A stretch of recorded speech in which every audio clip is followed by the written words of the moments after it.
में आऊंगी, क्या कल्कि का महाअवतार आएगा और इस पूरी जो जंगी हालात बने हुए हैं इसको रुकवाने में सक्षम होगा? जी। सभी दर्शकों को नमस्कार।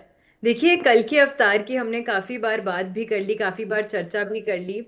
4,32,000 साल का कुल जो समय है वो कलयुग का वर्णित किया गया है, जिसमें से अभी सिर्फ कुल 5,500 वर्ष ही जो है वो अभी निकले हैं।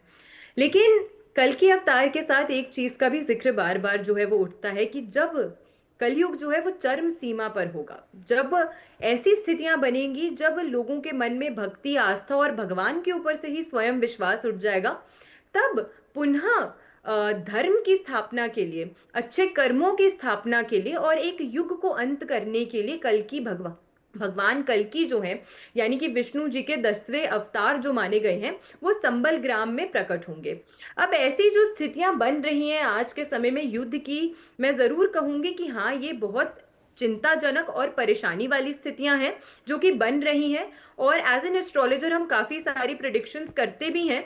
जब हमारी प्रिडिक्शन सच होती हैं तो हमें एज एन एस्ट्रोलॉजर अपनी प्रोफेशनल लाइफ में बहुत खुशी भी होती है, but as a human being काफी दुख भी होता है कि जिन बातों को हम सोचते हैं या हम कहते हैं कि काश ऐसा ना हो, बट ग्रहों की स्थितियां ऐसी बन रही हैं तो वो सत्य हो जाती हैं, तो बुरा भी लगता है। हम्म। अभी हमने रिसेंटली ही अगर आप देखें तो काफी सारी उथल पुथल जो है वो देखी है। ग्रहों की अगर हम बात करते हैं सबसे पहले समझने के लिए, चतुर्ग्रही पंचग्रही योग जो है वो साल की शुरुआत से ही मकर राशि, कुंभ राशि, मीन राशि में जो है वो स्थापित होता रहेगा। और इसका सबसे ज्यादा प्रभाव जो है वो हमारे देश के नॉर्थ वेस्ट, वेस्टर्न हिस्से पे और हमारे देश से northern, western and western hemisphere में जो आने वाले देश हैं उन पे सबसे ज्यादा देखने को मिलेगा। जिसके कारण से मैंने आपको देश में भी काफी भविष्यवाणियां करी थी कि प्लेन यात्राओं का क्रैश होना, बड़े नेताओं का निधन होना, आपके हम्म। ही चैनल के माध्यम से बैठ के ये सारी भविष्यवाणियां हमने की थी जो सैडली सत्य होती हुई नजर आ रही हैं। और साथ के साथ जो ट्रंप की कुंडली की बार बार बात हो रही है, क्योंकि ईरान में, इसराइल में जो अभी युद्ध की स्थितियां बन रही हैं और जो चली ही जा रही हैं, जिसको अभी कहीं भी रुकने का, थमने का जो सिलसिला है वो नहीं नजर आता है, उसमें एक मुख्य कारण जो है वो ग्रहों के, नक्षत्रों के ट्रांजिट्स भी हैं, जो कि आमतौर पर ज्योतिषी मान्यताओं में मैंने पहले भी बताया है कई बारी कि सूर्य, मंगल, शुक्र, ये ग्रह जो हैं, बुध, ये जो ग्रह हैं, ये सूर्य के आसपास ही एक घर दो घर आगे ही गोचर करते हैं। लेकिन सेम ही नक्षत्र में, सेम ही डिग्रीज पे ट्रांजिट करना इतनी ज्यादा, और साथ के साथ इस साल के संवत के राजा बृहस्पति का अतिचारी होना, तो ये सारी जो चीजें हैं वो कहीं ना कहीं नजर दिखा, डेफिनेटली बताती हैं कि ऐसी परेशानियां जो हैं वो बनी ही रहेंगी। अभी आप देखेंगे कि ट्रंप ने ये निर्णय लिया कि हम हम्म। टैरिफ कम कर रहे हैं, 18% पे उन्होंने टैरिफ जो है इंडिया का कर बिल्कुल। लिया। और मैंने शुरू में ही ये चीज कही थी कि ट्रंप अपने किसी भी निर्णय पर टिके नहीं रहेंगे, क्योंकि ट्रंप की कुंडली की अगर हम बात करें तो अब उनका जो लग्न बनता है वो सिंह लग्न की कुंडली उनकी बनती बिल्कुल। है। फेब्रवरी ऑनवर्ड जो उनकी दशाएं आएंगी, उनके लग्न से ही जो देखिएगा आप, त्रिग्रही योग जो ट्रांजिट्स होंगे वो बहुत ही खतरनाक है। दूसरी बिल्कुल। चीज आप देखेंगे ये भी कि जो अष्टम भाव की उनकी दशा चल रही है अमेरिका की, बुध उनके अष्टम भाव के लॉर्ड हैं और साथ में राहु की दशा उनकी चल रही है। उनकी कुंडली में बुध, अमेरिका की कुंडली में बुध रेट्रो और राहु नियमित रूप से रेट्रो प्लैनेट माने गए हैं। जो भी करेंगे, जो भी सोचेंगे, उसमें कोई स्थिरता नहीं रहने वाली है, हर चीज में बिल्कुल सावी जी, इनस्टेबिलिटी। बिल्कुल सही कहा आपने, और यही रुख हम उनका शुरुआत से देख भी रहे हैं। खासा अनप्रिडिक्टेबिलिटी रहती है जब दूसरी पारी है उनके, लेकिन जिस तरीके के फैसले उन्होंने शुरुआत से ही लिए वो बेहद अनप्रिडिक्टेबल रहे हैं। आपके पास मैं वापस लौटूंगी, doctor S H Rawat ji, आपके पास में आऊंगी। जिस तरीके के हालात फिलहाल, जिस तरीके से सैन्य बेड़ा आगे बढ़ रहा है, किस ओर जाते हुए देख रहे हैं? क्या एक बेहद बड़ी जंग छिड़ेगी? देखिए, इसमें कोई दो राय नहीं है। क्योंकि जो ग्रहों की जो गति है, जिसमें हम्म। पिछली बार हर्षा जी हमने कहा था कि 2024 में जो प्रोडिक्शन करी थी, 2025 के लिए की थी, वो 100% सही हुई। लोग कहते थे कि 2025 बहुत अच्छा जाएगा, बहुत अच्छा जाएगा, लेकिन हम अकेले ऐसे थे जिन्होंने कहा था कि किसी भी कीमत पर 2025 अच्छा नहीं जाएगा, हिंदुस्तान पाकिस्तान का युद्ध होगा। हम्म। क्योंकि वो भविष्यवाणी इसलिए की गई थी कि जो ब्रह्मांड के अंदर जैसे ग्रहों की चाल होती है, उसका प्रभाव पृथ्वी लोक के ऊपर होता है, और जो देश के प्रधानमंत्री, राष्ट्रपति होते हैं, उनके दिमाग और बुद्धि, मन के ऊपर भी होता है। यत पिंडे तत् ब्रह्मांडे, यानी ग्रहाधीनम जगत सर्वम, ग्रहाधीनम नरावरा, काल ज्ञानम ग्रहाधीनम ग्रह कर्म फल प्रदा, ये चराचर जगत ग्रहों के अधीन होता है। इससे ना कोई रंग बचता है ना कोई रंग बचता है। तो हमने 2025 की एंडिंग में 2025 के एंडिंग में दिसंबर में भी ये भविष्यवाणी करी थी कि इस समय पर भी स्थिति बहुत खतरनाक है। इस बिल्कुल। समय अभी सूर्य मंगल की युति हुई तो साल की शुरुआत में युद्ध शुरू हो गया। सूर्य मंगल की जब युति हुई तो प्रजा के अंदर और राजा के अंदर कहीं ना कहीं बहुत ज्यादा विद्रोह की स्थिति होगी। यूजीसी का मामला आ गया, चाहे ईरान के अंदर विद्रोह शुरू हो रखा है। तो ऐसी स्थितियां जब बनती हैं, ग्रहों की से बुद्धि का जो भ्रमित होना वो स्वाभाविक हो जाता है। अभी ऐसी स्थिति आगे आप देखिए, मंगल राहु और सूर्य की युति होने वाली है। ये विस्फोट के क्यों बड़ा खतरनाक है, जो आसमान के अंदर मिसाइलें दागना और कहीं ना कहीं उनका प्रभाव आना, बम विस्फोट होना, भयंकर तकलीफें आना, ये सब चीजें हो रही हैं। अब आप ज्योतिष पे उंगली नहीं उठा सकते, क्योंकि पहले लोग उंगली उठाते थे कि ज्योतिष अंधविश्वास है, लेकिन आज हम ठोक बजा करके टीवी चैनलों पर बोल रहे हैं कि ऐसा होगा, ऐसा ही होगा। क्योंकि मंगल की जब भी युति होती है, 2 साल के भीतर भीतर युति होती है, तो कोई बड़ा प्रधानमंत्री, मुख्यमंत्री, उप मुख्यमंत्री या देश का राष्ट्रपति, कहीं ना कहीं ये प्रॉब्लम्स आती है। तो ऐसी स्थितियां बनती हैं कि कहीं ना कहीं उथल पुथल होती है, देश की राजनीति में उथल पुथल होता है, सत्ता परिवर्तन होते हैं, तो ये परिस्थितियां बनती है। अभी ये और देखेंगे हम, मंगल शनि की युति होगी, मंगल शनि की युद्ध होगी, तो युद्ध होता है मंगल शनि की युति के अंदर, यानी सेना और प्रजा, इन दोनों की जब युति होती है, या शनि राहु की युति होती है, शनि केतु की युति होती है। शनि केतु की युति होती है, लंबे समय तक मिसाइलें और विस्फोट चलते रहते हैं। शनि राहु की युति में भी लंबे समय तक युद्ध होता है, 1.5-2 साल, 3-4-5 साल तक समय निकलता है। और शॉर्ट टर्म में मंगल और जब शनि की युति होती है तो ये युद्ध होते हैं। तो निश्चित तौर पर युद्ध की संभावना बनी हुई, इसको रोकना बड़ा मुश्किल है और ये स्थिति अभी भयंकर हो सकती है। अभी बातचीत का सिलसिला जारी है, तो मुझे लगता है ईरान और अमेरिका का युद्ध होकर के रहेगा। और भी बहुत सारी, अरब और यमन की स्थिति बहुत खतरनाक बनी हुई है, हिंदुस्तान पाकिस्तान की भी स्थिति बहुत खतरनाक बनी हुई है। अभी तो ग्रह गति खराब आने वाली है, और ये समझ लिए 10 मई तक का पीरियड तो है। यानी कि ये जंग अभी छिड़ सकती है। अभी तो फिलहाल हमने देखा कि लगातार जिस तरीके से बेड़ा आगे बढ़ रहा है, एक तरीके से प्रेशर बनाने की जो स्ट्रैटेजी अपनाई जा रही है, लेकिन ये जंग छिड़ सकती है जिस तरीके से आप ग्रहों की दशा बता रहे हैं। सैवी जी, आपके पास में आऊंगी। फिलहाल देखिए, अभी तो जंगी बेड़ा आगे ही बढ़ रहा है, अभी जंग छिड़ी नहीं है। तो अगर ये जंग छिड़ती भी है तो ये कितने स्केल तक जा सकती है? क्या ये बेहद लार्ज स्केल पर होगी, तीसरा विश्व युद्ध तक, या फिर ये शुरू होने के बाद बेहद जल्दी अंत भी हो जाएगी? बिल्कुल। देखिए, अभी जैसे मेरे फेलो पैनलिस्ट बता रहे थे, आचार्य जी, उन्होंने एकदम सही तरीके से हर चीज का वर्णन किया है। क्योंकि सबसे पहले दर्शकों को भी समझना इंपॉर्टेंट है कि यहाँ पे जो हम भविष्यवाणी या जो हम प्रिडिक्शंस करते हैं, वो कोई भी निजी सोच से या उससे नहीं की जाती है। सिर्फ ग्रहों को एनालाइज करके सटीक तरीके से उसकी गणना करके की जाती है। मैं बिल्कुल सहमत हूँ अभी आचार्य जी की बात से। देखिए, मई तक का जो समय है, और मैं अभी डेट्स आपको बताती हूँ, 17 फरवरी को सबसे पहले जो ग्रहों के ट्रांजिट हो रहे हैं, गोचर हो रहे हैं, वो बिल्कुल भी शुभ नहीं है, जो कुंभ राशि में।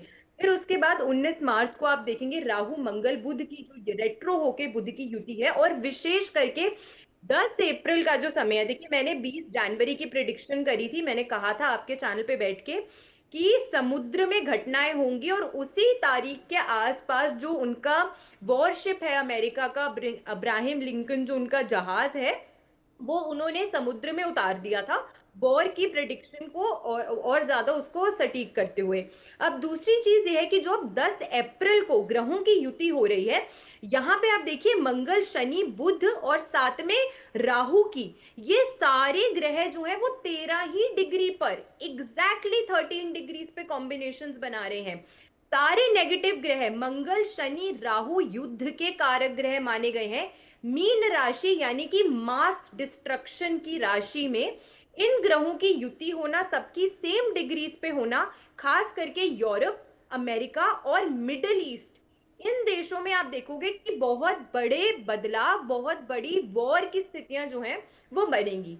दूसरी मैंने ये बोला था कि एआई पे कमान जो है, गवर्नेंस जो है वो कसी जाएगी। अभी बजट जब आया तो वहां पे भी इस चीज का जिक्र उठा कि एआई पर कुछ गवर्नेंस जो है वो कसी जाएगी, क्योंकि चाइना जो है वो अभी मिस यूज कर रहा है अपनी इस फैसिलिटी का, एआई का, कि ईरान में जो प्रोटेस्टर्स हैं उनको पकड़ने के लिए एआई की मदद ली जा रही है चाइना के द्वारा। जो फॉल्स और जो इंफॉर्मेशन है वो ईरान की गवर्नमेंट को सप्लाई की जा रही है कि कौन लोग प्रोटेस्ट कर रहे हैं। तो शतभिषा में राहु का जो ट्रांजिट होता है वो टेक्नोलॉजी को जितना बूस्ट करता है उतना ही ज्यादा मिस यूज की तरफ भी लेकर चला जाता है। तो अभी जो स्थितियां बनेंगी ग्रहों की, जो अभी ट्रांजिट होने वाले हैं, वो बिल्कुल भी अच्छे नहीं है। और जो आपका क्वेश्चन था, coming back to your question, war की बिल्कुल एस्केलेट होंगी। बिल्कुल ऐसा लगेगा कि तीसरे विश्व युद्ध की तरफ हम जा रहे हैं। लेकिन बीच में एक छोटा सा पैच सितंबर के आसपास ऐसा आने वाला है जहां पे बातचीत, और खास करके क्योंकि ट्रंप की अगर मैं बात करूं, ये साल ट्रंप के लिए बिल्कुल भी अच्छा नहीं है। मुझे नहीं लगता कि, काफी ऐसी आशंकाएं हैं कि शायद वो अपना टेन्योर भी 2026 के साल में पूरा ना कर पाए। उनके अंदर सेनेट से उन्हें बहुत विद्रोह झेलना पड़ेगा।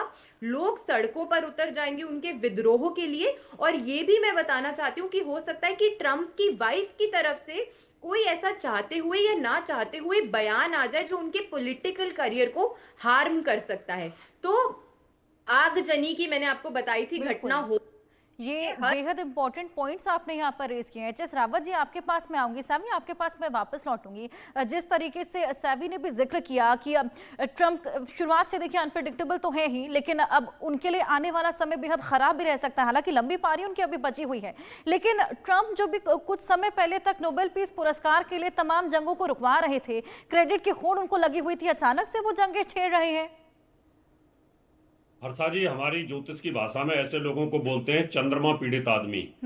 यानी चंद्रमा पीड़ित आदमी जो होता है, अनस्टेबल माइंड होता है। यानी पल में मासा में कहीं ना कहीं वो पलटता रहता है। यानी जिनका मून पीड़ित होता है, राहु के साथ होता है, अमावस्या का जन्म होता है, या चंद्रमा अस्त होता है, चंद्रमा केतु के साथ होता है, तो ये इन व्यक्तियों की प्रिडिक्शन करना बड़ा टेढ़ा काम होता है। ये पल पल में पलटते रहते हैं, तो इन लोगों को हम साइको बोलते हैं। तो ये जो ट्रंप हैं, ट्रंप महोदय हैं, ये साइको हैं। इतने बड़े पद पर बैठने के बाद इनको ये नहीं पता कि मुझे अपनी जुबान का पक्का रहना चाहिए। मैंने जो डीलें करी हैं, मैं क्या किस तरीके से डीलें कर रहा हूँ, मेरा क्या हासर होने वाला है, क्या मेरा मजाक बनेगा। आज सबसे ज्यादा मीम इनके बन रहे हैं, क्यों इसलिए बन रहे हैं क्योंकि ये साइको पन जो है उसको दिखाने की कोशिश कर रहे हैं। तो हमारे ज्योतिष के अंदर ऐसे लोगों को चंद्रमा पीड़ित बोला जाता है, जिसकी वजह से ये अनस्टेबल माइंड रहते हैं, कभी स्टेबल नहीं होते। तो उसी का इनको, और अमेरिका की जनता खुद इनके ऊपर मजाक बना रही है। वो तरक्की कर रही है, वहां की जनता को कुछ तकलीफ हो रही है। इंडिया के ऊपर जिस प्रकार से टैरिफ लगाया उसकी वजह से वहां बड़ी परेशानी फील हो रही है। तो ये कहीं कि जिस प्रकार से पलटते हैं, आगे बढ़ते हैं, पीछे बढ़ते हैं, तो इससे क्या पता चल जाता है, जो दुश्मन दोस्त देश होते हैं, उनके जो राजा राष्ट्रपति है, जो उनकी इंटेलिजेंसियां होती हैं, वो बहुत तेजी से ऐसे लोगों के ब्रेन को हैक करती है और पकड़ लेती है। उनको पता है ये व्यक्ति फिकल माइंड है और इसके ऊपर हमला किया जा सकता है। और किसी भी प्रकार से ऐसे व्यक्ति जो आगे बढ़ने की कोशिश करते हैं, जैसे बेखौफ होकर के, तो मुझे लगता है इन पर हमला की संभावना बनती है। और बिल्कुल। कहीं ना कहीं इनके साथ भितरघात होने की संभावना बनती है, और अपने देश में कहीं ना कहीं भितरघात हो सकता है। जैसे पुराने राष्ट्रपतियों को गोली से मार दिया गया था, तो कई बार ऐसी स्थितियां ऐसे लोगों के सामने आती है जो अपने देश का बुरा करते हैं और दूसरे देश को बुरा करते हैं। आज इन्होंने नोबेल पीस पुरस्कार के चक्कर में पूरे विश्व को आज युद्ध के कोने पे ला करके खड़ा बिल्कुल। कर दिया है। ऐसे व्यक्ति के हाथ में सत्ता होनी नहीं चाहिए, इनको सत्ता से बाहर कर देना चाहिए। अभी इनकी कुंडली मैंने देखी नहीं है, जैसे सेबी सिंह जी बता रही थी, लेकिन इनकी कुंडली को रिसर्च करेंगे तो कभी आगे प्रोडिक्शन करेंगे ये पूरे टर्म तक रह पाएंगे या नहीं रह पाएंगे। मुझे नहीं लगता बिल्कुल, ये रह पाएंगे, ऐसे व्यक्ति को रहने का अधिकार भी नहीं होता है। बिल्कुल, लेकिन जी ये हाँ। तो साफ है कि अपने लिए खुद के लिए खड्डा खोदते हुए जरूर नजर आ रहे हैं, जिस तरीके से सैवी ने भी कहा। सैवी जी, मैं आपके पास आऊंगी। ईरान के ग्रह नक्षत्र क्या कह रहे हैं? क्योंकि देखिए, ईरान आर्थिक रूप से भी कमजोर है, सैन्य रूप से भी कमजोर है, लेकिन उसके बावजूद इतना अड़िग न्यूक्लियर प्रोग्राम वो जो बना रहा है, देखिए अनडाउटेडली कि वो सभी को क्षति पहुंचा सकता है। और इसी को देखते हुए ट्रंप फिलहाल आगे बढ़ रहे हैं। इंटेंट क्लियर है, लेकिन जो तरीका है वो सही नहीं है यहाँ पर।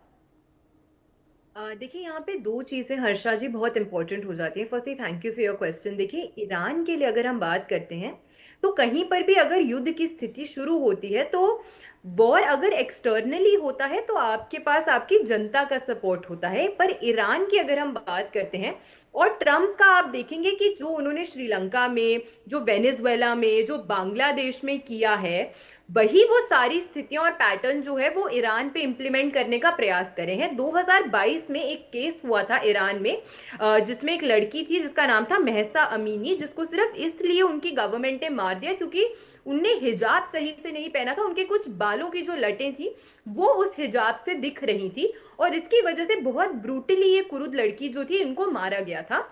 और उसी पॉइंट ऑनवर्ड्स जो ये ईरान की सत्ता था उसका डाउनफॉल जो है वो शुरू हो गया। दिन दिन लोगों के मन में उनके जो खेमने हैं, उनके प्रति जो विद्रोह की भावना है वो और स्ट्रांग हुई। और जैसे ही ट्रंप को मौका मिला, देखिए क्योंकि ट्रंप की भी अगर हम बात करते हैं ना, तो उनका ये साल जो है न्यूमरोलॉजिकली वो 3 अंक का साल है।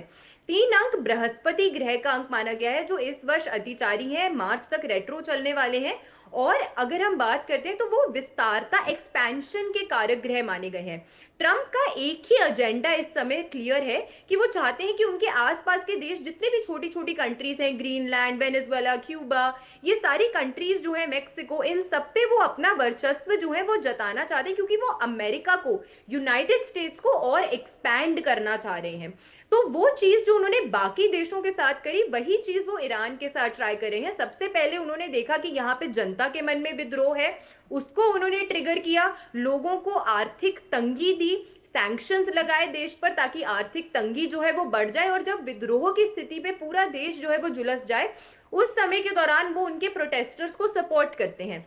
लेकिन इमरान, अगर हम ईरान की बात करते हैं तो ईरान जैसा देश अब वैसा नहीं है जैसे वो पहले था। उनकी भी अपनी मिलिट्री कैपेसिटी अब ठीक ठाक है, वो भी अपने लिए सशक्त निर्णय ले सकती है, और उनको हमास, हिजबुल्ला, इस तरीके की भी जो गठबंधन है उनका काफी सपोर्ट है।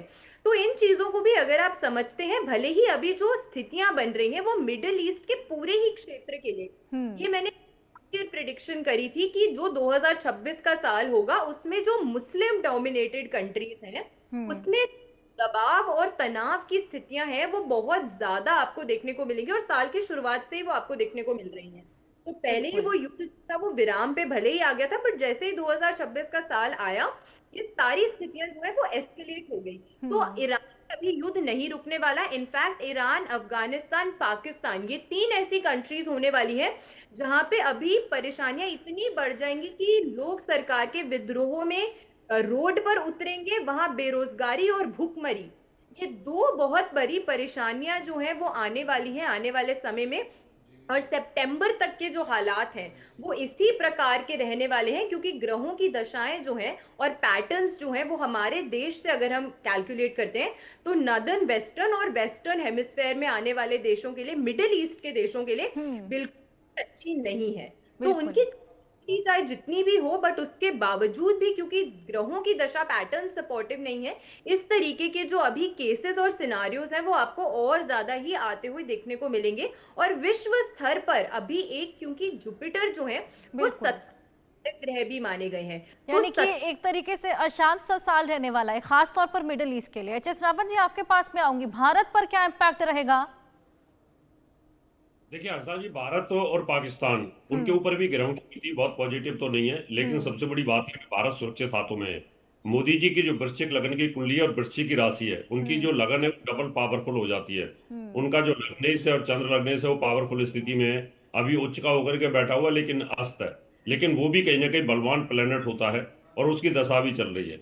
जिस कि मंगल की दशा चले, सूर्य की दशा चले, वो विजेता होता है, उसको हराना बड़ा मुश्किल होता है। तो कोई भी देश की हार और जीत होती है उसके राजा के ऊपर डिपेंड करती है, उसके प्रधानमंत्री और उसके राष्ट्रपति को डिपेंड करती है। अगर राष्ट्रपति के ग्रह पावरफुल है, प्रधानमंत्री के ग्रह पावरफुल है, तो वो विजयी होता है। एक समय ऐसा था कि बोलते थे लोग ज्योतिषी कि पाकिस्तान की मेष लगन की कुंडली है, पाकिस्तान आक्रामक है, और हिंदुस्तान की वृष लगन की कुंडली है, बड़ा शरीफ है।